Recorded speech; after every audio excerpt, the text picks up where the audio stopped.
welcome to Farm Your Daily, a field forward podcast. I'm your host, David Geiger. Today on Farm Your Daily, Farmer Bridge Assistance was announced to help out producers. We speak with ISU Extension economist Chad Hart about what that means. Please be sure to like and follow the podcast as well as our social media at Field Forward Pod. We would love to have you join our community, keeping folks informed about what is affecting our farmers. This is Farm Your Daily.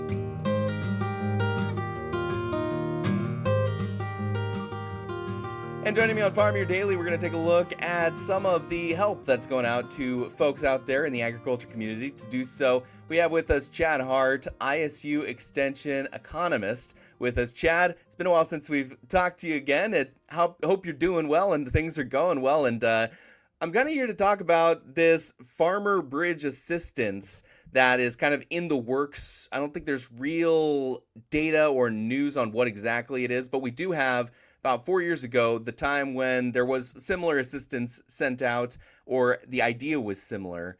And so just to first start things off, what is this assistance that we're looking at, and what are expectations of it?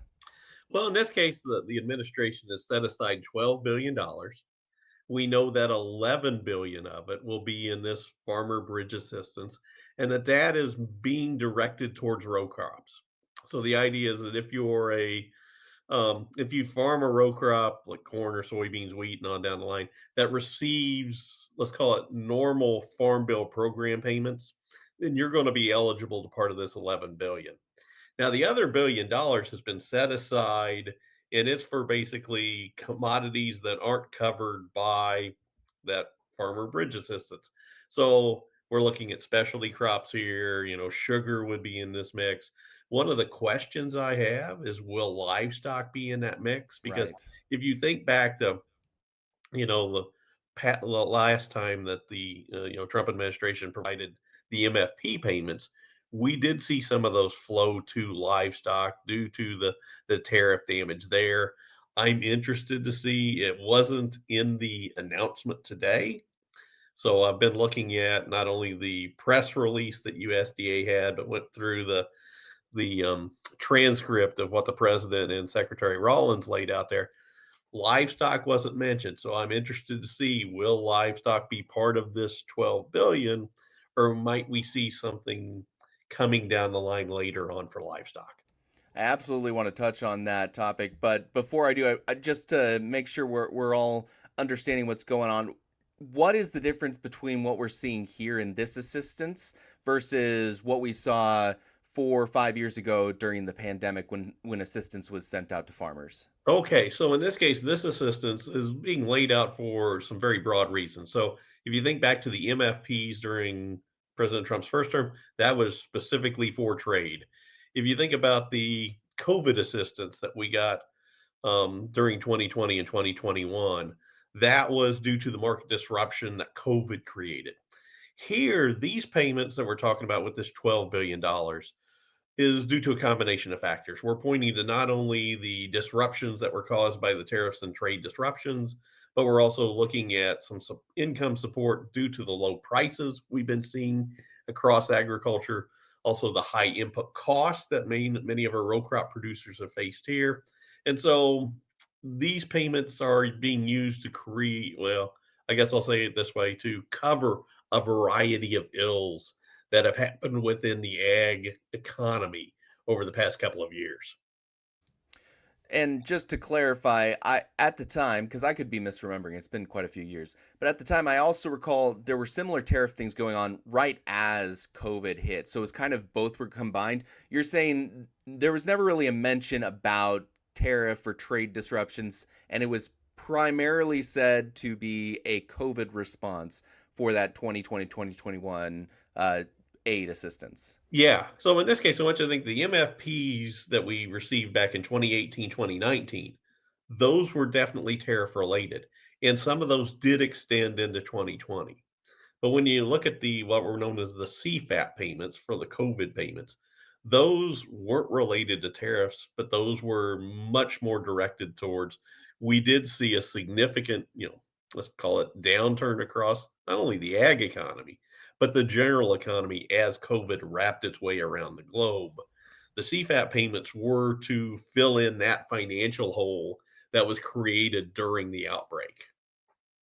Right, because there was just huge, not only supply chain disruptions, but demand disruptions on top of all that. So thanks for clarifying that. And then as the follow-up, as we look at this, what were some of the results we saw from that direct assistance that farmers received because of things that were just outside their control, and naturally our need to make sure that we have a stable agriculture, stable farm system that continues to get food to people? What was the result? Did we see fewer bankruptcies? Did we see fewer financial disruptions from farmers as the norm? Or did it seem to keep everything relatively steady, so no disruptions tended to be seen from an economic standpoint? Well, I would argue there was a disruption in an economic standpoint, but what the payments did was they definitely um, greased the skids, if you will, for when recovery occurred, we were ready up and running. It was also the case of agriculture throughout, especially this downturn and what we were going through during COVID, we saw a severe cash flow crunch happening across agriculture. These payments definitely alleviate that because, as you'll notice, when the president and the secretary have talked about these payments, they mentioned specifically that they see these as helping farmers plan for their plantings for next year, that they know that this money will likely be used to cover the input cost bills, to cover the fertilizer that was just applied this fall, to cover the seed that was purchased for this coming spring, so that they recognize that this is going to be used almost immediately to help fund the farm business.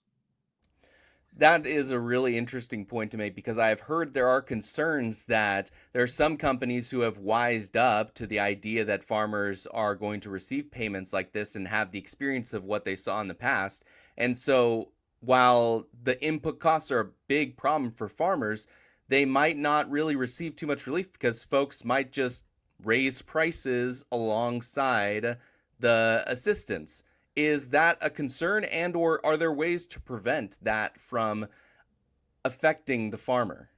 I would say it is a concern. Are there ways to prevent it? No, not really good ones. And when you're looking here, it's not just that they possibly raise the prices as we're looking forward, but you can think of it in a natural economic downturn. What tends to happen is our prices tend to go down, and then our costs tend to follow because we do tend to pull back, produce a little less, and therefore our input demand drops a bit and it allows those input costs to fall as well. The challenge is going to be here now that we know this additional money's coming in. It sort of delays, if you will, that natural rebalancing that we see here. And so while it is helpful in the short run of covering the cash flow, it could also be sort of harmful because it's not allowing that natural reduction of input costs over time. I want to return to the note you made at the start of questions of cattle and livestock specifically, but in my mind, I'm thinking cattle is kind of a big factor in this, and that is because they have a lot of things going on right now that make for a nuanced system in place, and that involves historically low supply of cattle that are out there and pretty huge prices as well for that in response. And we are seeing this issue going on where I think back, and I've talked to some people about the 2014 market of cattle and where they had those declines of I think somewhere around 30%, and just how devastating that was for a lot of folks in the business. So, what is the situation looking like right now if we see some of the disruptions of allowing trade with certain countries of cattle and having very high prices, very low supply here, and the investment and costs that farmers have put into that long-term system, and then not getting aid or support when they also need it? Well, well, I think in this case, one, I want to argue that I want to broaden that discussion when it comes to livestock. In the case of where we've seen damage thus far, arguably, I would say the pork industries face the larger hits because of trade disruptions. What you bring up in terms of cattle, though, is a concern, but I would say it's a concern of what could happen as we look forward from here. As Okay. you mentioned, the idea is what we're still seeing on the cattle side are fairly strong prices that are offering, I would say, decent economic opportunities for our cattle industry. But there is also this worry that when the tide does turn, and we know that, as prices go up, that we do tend to see them come back down again. When that occurs, the industry will face some significant losses then. But I would say in this case, the administration isn't making these payments based upon what might occur in the future. They're looking at what has happened here in the recent past. And so I think in this case, I would say they would likely concentrate more on providing some support into the pork industry right now, given the experience of losses there. But I would say they're also keeping a mindful eye on what is happening with cattle right now. And they've also been announcing some other things. If you think about the desire to look into, for example, meat processing and look at competition issues within agriculture, they are concentrating more of their effort as we look at how US livestock and meat are priced within this country. I appreciate you defending the pork industry. I hope it didn't make the what I said was more focused on cattle. I didn't want it to make it seem that that was the only one. That was the one top of mind, I think, because I've spoken with some people. But I appreciate you bringing up pork because if that is, as you say, the more important one to look at as the immediate impact of disruptions in trade, then that would be one to focus on right now. And in that case, from an economic standpoint, how are producers being affected specifically in those disruptions to kind of emphasize the point you just made? Well, I think as we look at like, for example, the pork industry, what we have seen there is a pullback in export demand as we saw that trade uncertainty. And when you think about our meat industries here, pork is the one that is more, if you will, export aggressive. And therefore, it was the one that's been harmed more by the trade disruptions here. When it comes to something like poultry or beef, there's less export focus there. And so they've been less impacted by that. And when we think about the pricing that we've experienced here, while, for example, beef prices are incredibly strong right now, the pork industry is dealing with more, let's call it moderate prices, for lack of a better term. And it's also the case here of, let's call it, it's touch and go in terms of profitability right now. Whereas if you go back, for example, as we think about what the administration has said, they're trying to make up for damage in the past.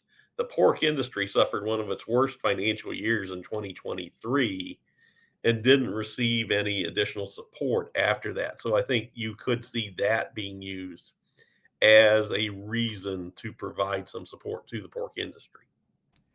I think this brings up a generally good point of the livestock industry in general is that they do not get very much support. They do not have very many programs that help protect them from losses. They do not have, if any, they do not have very many, if any, programs that provide support if they do face pretty financially devastating situations. So, as we approach the situation holistically, aside from something like the Farmer Bridge Assistance that we're talking about right now, what is your perspective on our cattle, hog, turkey, broiler, and egg markets that would be necessary to continue to allow us to maintain a stable farm economy, but also continue the production and general, I guess, systems that we already have in place? Well, that's the deal. As I look at the livestock industries writ large. We are seeing a little bit better opportunities there than we are seeing on the row crop side, for example. But that's not to say that we haven't seen some damage done with the trade disruptions.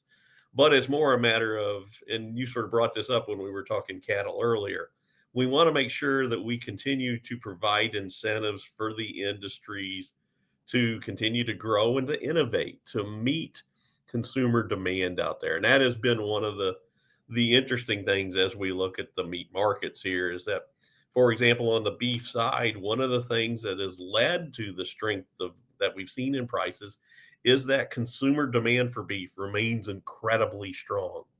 that despite the high prices, U.S. consumers especially have continued to demand meat, and that's helping keep those prices elevated at record levels. But that's not necessarily true across all meats. And that's where I would say the pork industry has struggled a bit more in that the demand that it is seeing right now from US consumers is weakened compared to what we're seeing for both chicken and as we look at beef.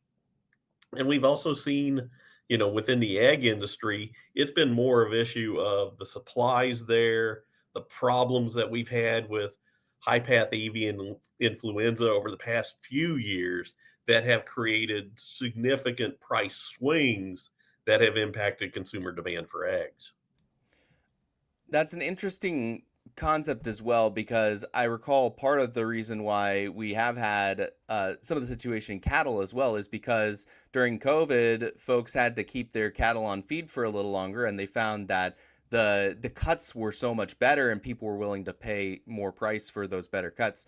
Is there a way hog production could kind of go in a similar way, where you fed hogs a little bit longer, made it a little bit more fatty, maybe a little more tasty to some of the audience that exists out there, and then that would also, I don't know, support kind of the relatively steady numbers we see for hog production? It could. I mean, that's one of the things I think we're always constantly looking to do is how do we evolve the product to better fit consumers' wants and needs as we look out there. And as you mentioned, for beef, that has definitely worked out to be the case. On the pork side, we have increased weights over time, but it hasn't necessarily led to the same, let's call it dynamics when we're looking at consumer demand as we look there. And I think part of that comes back to how consumers approach those meats and how comfortable they are in utilizing those meats, especially, in at-home consumption. I think a lot of folks are used to being able to throw a steak on a grill and cook it that way. When it comes to something like a pork loin, a little bit more of a challenge, I think, for our U.S. consumers, and that has been I don't want to call it a barrier to entry, but it has been another step that pork has to go through to reach the U.S. consumer that the other meats do not. From a, I guess, more broad perspective, and returning to generally on the topic of farmer bridge assistance, we know folks and farmers particularly do not like necessarily getting the support from the government. They would rather just have a free market economy. That's what you hear over and over again from pretty much every producer I've ever spoken to. But there also lies in a responsibility from the government to create a system in place that allows for affordable food to be received by the general populace. So there is a general understanding that the government has to produce production of food, if only for national security purposes and national stability.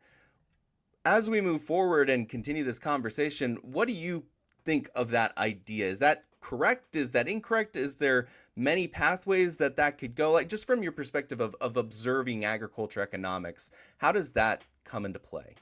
Well, it does come into play, but I think it's also the case of when you look at our ability to produce, agricultural products. Um, I would argue it's the rare case in the products that we do produce that we're not producing enough to meet the needs of the U.S. consumers. Now, that said, it's always a case though too of we're trying to balance out what consumers are desiring, and when you think about especially let's call it the balance of row crops versus say fruits and vegetables, where we do have to rely upon the global markets to sort of fill out everything that we desire here within the US.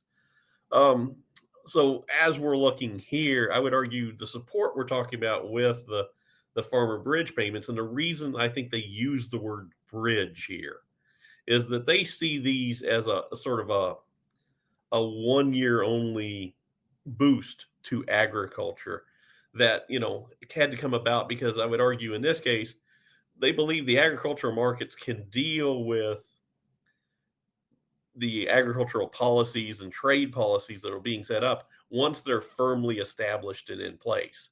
But it was this uncertainty over the past, especially 6 to 9 months, that created more turmoil within the markets, forced agriculture to feel, if you will, a pinch here, and that therefore needed this bridge assistance to get through to the other side.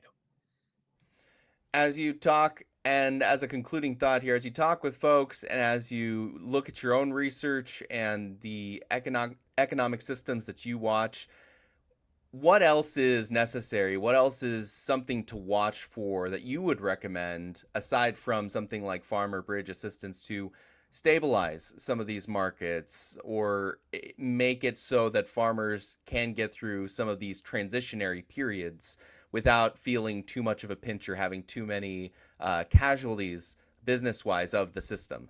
Well, I think in this case, it's more what we need right now is just some stability. Allow the policies that have been put in place, keep them there, and allow us to adjust to them.